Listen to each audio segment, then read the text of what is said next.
अस्सलाम वालेकुम। I am Chaudhary Shahad. आज हम चैप्टर नंबर 5 हांडा का डिस्कस करेंगे। हम ये प्रेपरेशन सेशन कवर कर रहे हैं हांडा से भी। उसके बाद हम इंशाल्लाह बी एल थराजा कवर करेंगे, फिर वी के Mehta.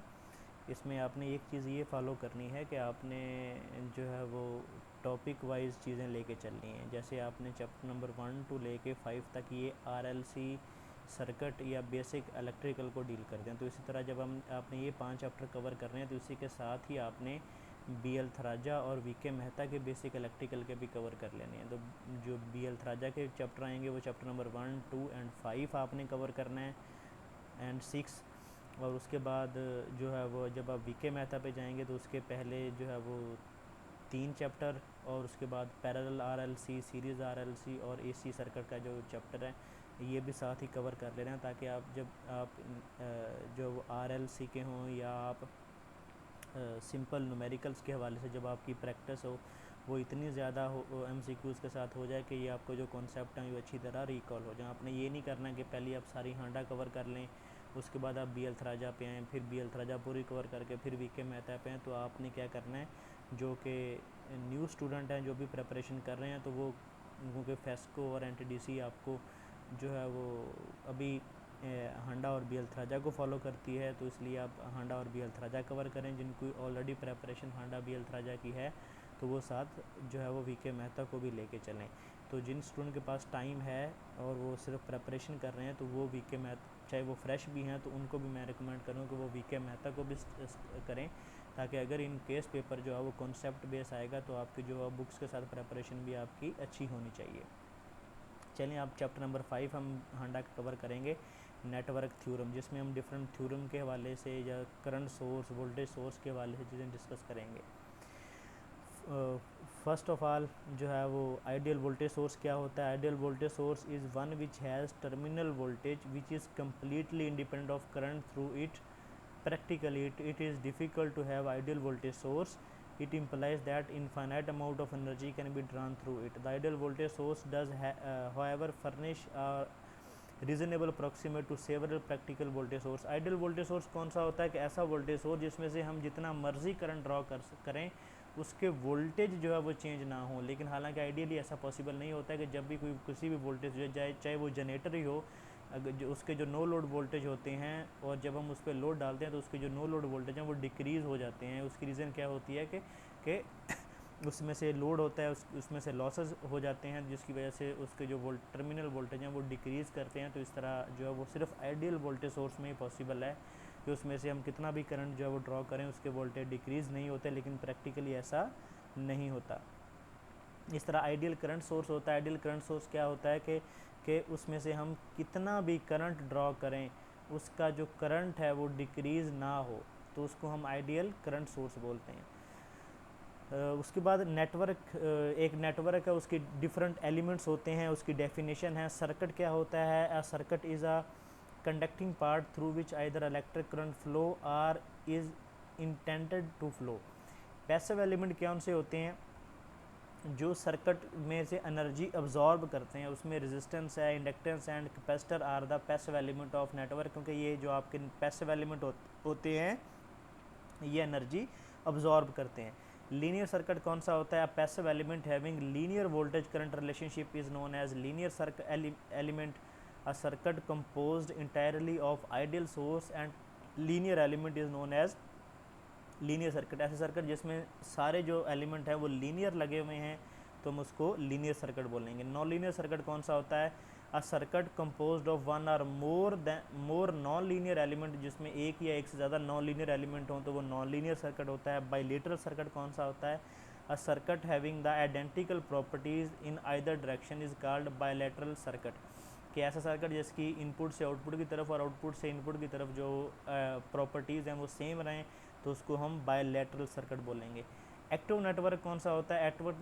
Active network is a network containing one और more source of EMF is called active network. ऐसा नेटवर्क जिसमें जो है वो एक या एक से ज़्यादा वोल्टेज सोर्स लगे हुए हैं उसको एक्टिव नेटवर्क बोलेंगे।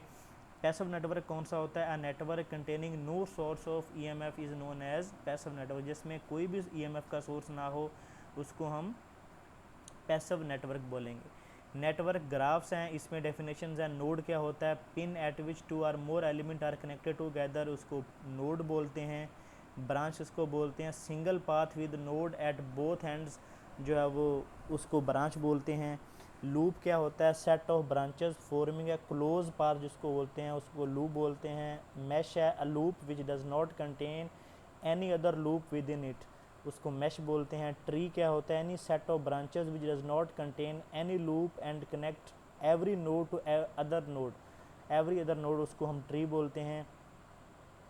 को ट्री क्या होता है, remaining branches when tree is formed, उसको को ट्री बोलते हैं। कट सेट क्या होता है, of connected graph is a set of minimum number of branches which when deleted will divide the graph into two separate sub graph, तो इसको cut set बोलते हैं।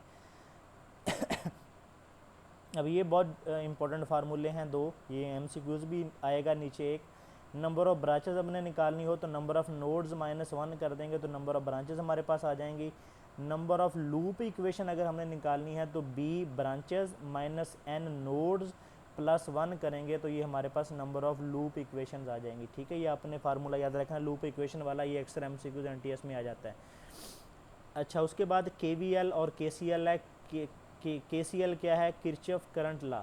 Algebraic sum of current entering or leaving a node is equal to 0, ये क्या होता है, Kirchhoff current law. ये Kirchhoff current law जो बेस करता है वो कंजर्वेशन ऑफ एनर्जी पे बेस करता है।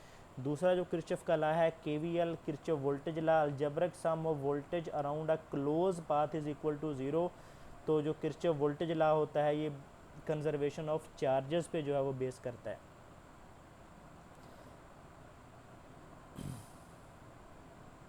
उसके बाद एवरेज पावर का फार्मूला है RMS value is equal to VRMS multiply by IRMS, तो हम एवरेज पावर निकाल लेते हैं। अब नेटवर्क फंक्शंस क्या होते हैं, ड्राइविंग पॉइंट फंक्शन क्या होता है, the terminal pair which is connected to a driving force is called driving point होते हैं। Driving point impedance of active network is the impedance present by the network to the specified terminal when all internal sources are replaced by their internal impedance, इसको driving point function बोलते हैं, impedance बोलते हैं। Thevenin theorem क्या है, Thevenin theorem ये है कि जब हमारे पास सर्किट बहुत ज़्यादा बड़ा होता है तो हम उसको मिनिमाइज़ करके एक वोल्टेज सोर्स और उसके साथ सीरीज़ में एक रेजिस्टेंस और उसके क्रॉस लोड के साथ जब उसको मिनिमाइज़ कर लेते हैं तो उसको हम थेवेनिन थ्योरम बोलते हैं और उसको हम थेवेनिन सर्किट बोलते हैं। तो थेवेनिन सर्किट का जो है वो थेवेनिन थ्योरम का जो आइडियल सर्किट क्या होता है कि एक वोल्टेज सोर्स उसके उसके सीरीज़ में एक रेजिस्टेंस और उसके क्रॉस जो है वो लोड लगा होता है, इसको हम जो है वो थेवेनिन जो है वो सर्किट बोलते हैं। और ये थेवेनिन थ्योरम के थ्रू इसमें क्या करते हैं कि हम पहले जितने भी इंडिपेंडेंट करंट और वोल्टेज सोर्स होते हैं उनको रिमूव करते हैं और उसके बाद Z निकाल लेते हैं और उसके बाद जो है वो उसका वोल्टेज और उसकी जो रेजिस्टेंस है वो निकाल के हम जो है वो सर्किट को मॉडिफाई कर लेते हैं। नॉर्टन थ्योरम क्या होता है, it states that any linear current active network with output terminal AB as shown can be replaced by a single current source in parallel with single impedance is called Norton theorem. Norton theorem में क्या होता है कि हम एक current source और उसके parallel में एक जो है वो रेजिस्टेंस लगा के जब सर्किट को मिनिमाइज़ करते हैं तो उसको हम नॉर्टन थ्योरम बोलते हैं। पैरेलल जनरेटर थ्योरम क्या होता है कि a common terminal voltage of number of generator connected in a parallel to a load is called parallel generator theorem.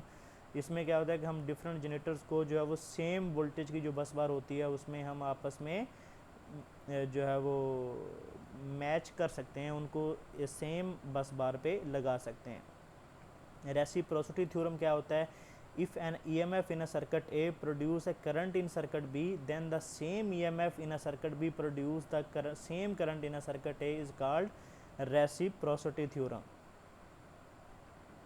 Maximum power transfer theorem क्या है, ये बहुत ज़्यादा इस्तेमाल होता है कि ये आम तौर पे DC सर्किट में अप्लाई होता है और आम तौर पे इलेक्ट्रॉनिक्स के DC सर्किट में अप्लाई होता है। ये जो है वो मैक्सिमम बड़े लोड्स के हवाले से ये थ्योरम अप्लाई नहीं होता।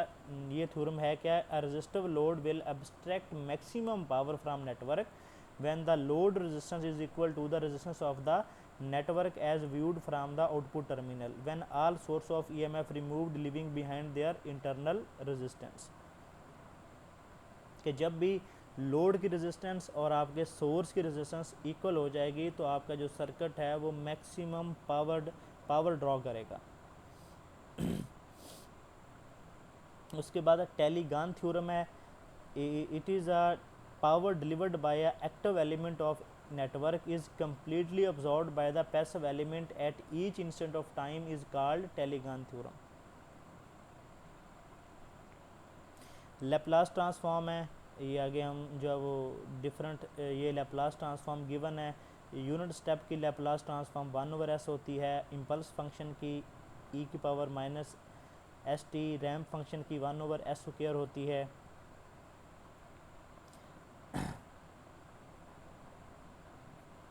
ये है लेप्लास ट्रांसफॉर्म ऑफ 1 जो है वो इसकी 1/s होती है।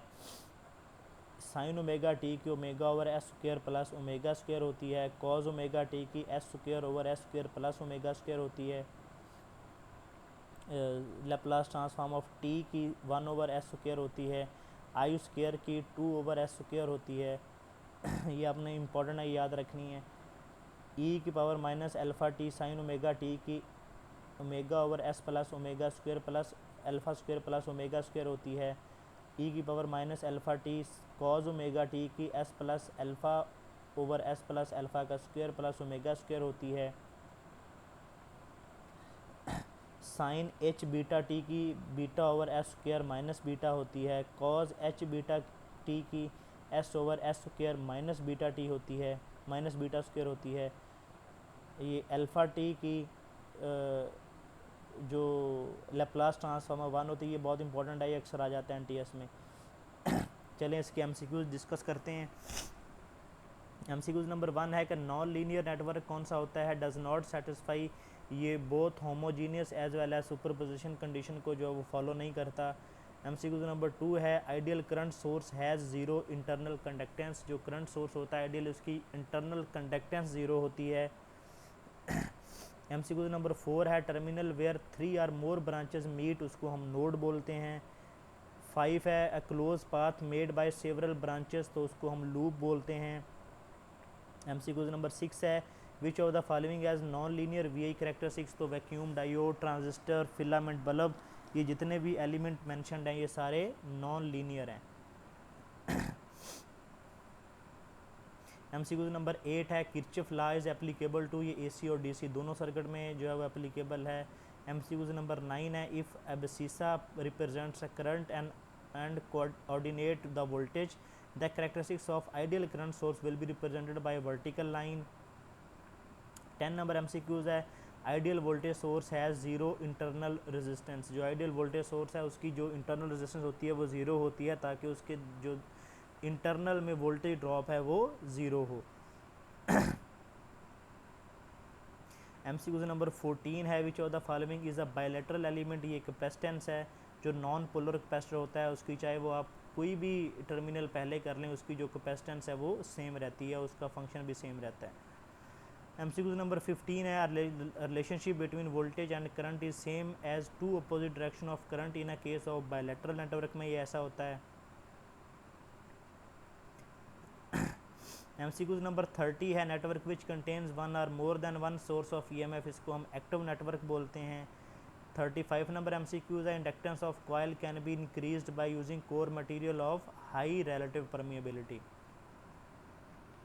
एमसीक्यूज नंबर 38 है the air gap provided in iron core for a inductor prevents core saturation, जैसे मैंने आपको बताया था कि जब भी हम हाई फ्रीक्वेंसी की कोई जो है वो चोक इस्तेमाल करते हैं या इंडक्टर इस्तेमाल करते हैं तो उसकी जो कोर होती है वो एयर कोर होती है ताकि उसमें जो है वो XL का फैक्टर कम से कम हो, उसकी कोर सैचुरेट ना करे। एमसीक्यू नंबर 41 है इंडक्टर स्टोर एनर्जी, ये इंडक्टर जो है वो स्टोर आपका मैग्नेटिक फील्ड में करता है और कैपेसिटर जो है वो आपका इलेक्ट्रोमैग्नेटिक फील्ड में करता है, इलेक्ट्रिक फील्ड में करता है वो। एमसीक्यू नंबर 42 है, ये बहुत इंपॉर्टेंट है the current through a inductance follow exponential growth function, ये करता है फॉलो करता है। 44 नंबर इंपॉर्टेंट है at t is equal to zero, मतलब ज़ीरो कंडीशन है कि आपने एक इंडक्टर को अभी सर्किट में लगाया है, अभी तक वो चार्ज नहीं हुआ, with zero initial condition, which of the following act as open circuit?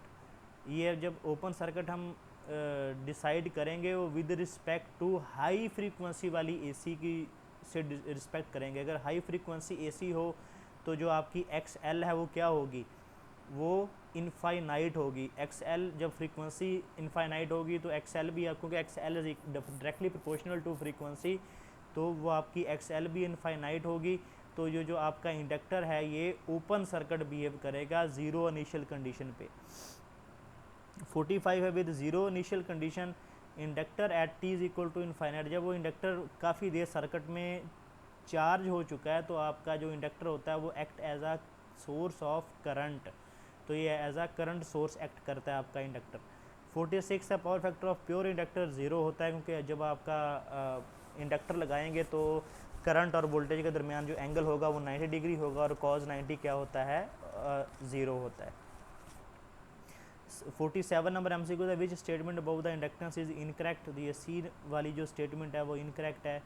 48 है with T is equal to zero with zero initial condition, एक कैपेसिटर है वो अभी तक चार्ज नहीं हुआ, which of the following will act as short circuit. ये भी with respect to high frequency AC, जब फ्रीक्वेंसी इनफाइनाइट होगी तो X C inversely proportional to frequency, X C zero होगा तो आपका जो कैपेसिटर है वो as a short circuit behave करेगा। 49 है विद सम इनिशियल चार्ज, जो कैपेसिटर है ये एक्ट एज अ, जब कैपेसिटर आपका चार्ज होता है तो ये as a act as a voltage source act करता है। देन एमसीक्यूज नंबर 87 है, between the branch voltage of loop the Kirchhoff voltage law imposes the linear constants. 88 number MCQs है, the characteristics of open circuit on current voltage plot the vertical line through origin. MCQs number 89 है, which is the correct statement, which of the following statement is incorrect. ये statement सी incorrect है। ये 90 number important है, linear resistance having R greater than zero less than infinite is a, ये बहुत voltage control भी हो सकती है और करंट कंट्रोल भी हो सकती है। एमसीक्यूज नंबर 92 है, ideal diode is a neither current control nor voltage controlled resistor. 93 है, which of the following characteristics represent a non linear resistance V is equal to I square, ये non linear है। 94 है, the relationship between current and voltage for capacitor is given, तो ये equation दी गई है, ये है लीनियर टाइम वेरिंग जो है वो फंक्शन है।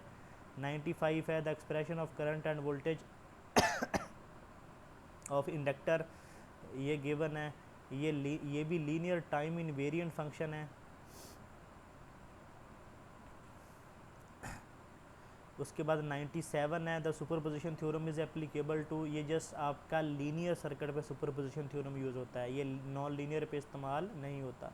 98 है, superposition theorem is applicable to current voltage and power. Basically हम इससे करंट और वोल्टेज निकालते हैं, तो करंट और वोल्टेज को यूज़ करके हम पावर भी निकाल सकते हैं, तो इसलिए सुपरपोजिशन थ्योरम जो है वो करंट वोल्टेज और पावर तीनों के लिए इस्तेमाल होता है।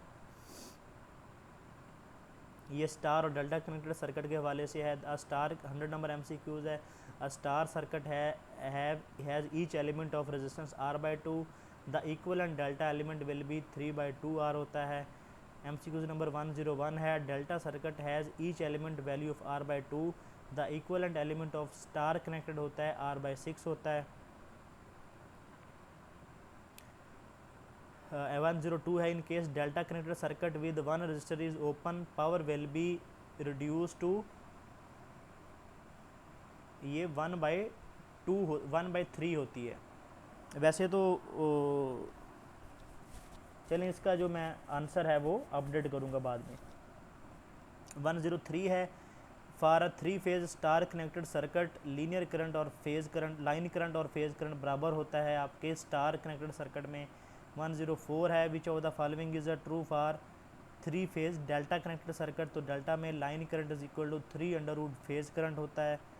105 है, in a 3 phase star connection line voltage is same as 3 phase voltage, इसका सी ऑप्शन करेक्ट है।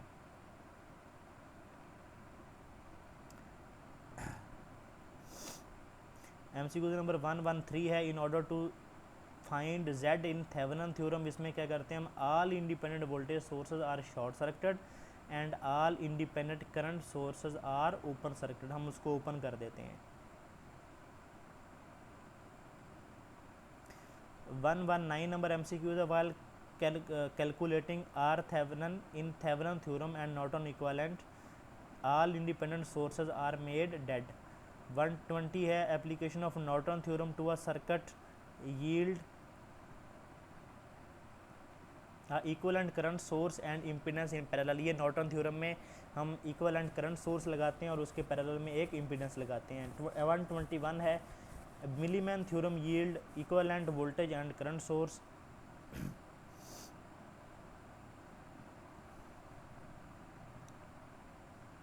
MCQs नंबर 136 है, in two phase system the phase difference will be angle of 90 degree. ये MCQs अक्सर क्वेश्चन अक्सर interview में आ जाता है कि जो टू फेज सिस्टम अगर हम इस्तेमाल कर रहे हैं तो उसमें फेज डिफरेंस क्या होता है, उसमें फेज डिफरेंस 120 डिग्री नहीं होता, उसमें 90 डिग्री होता है, ये आपने याद रखना है।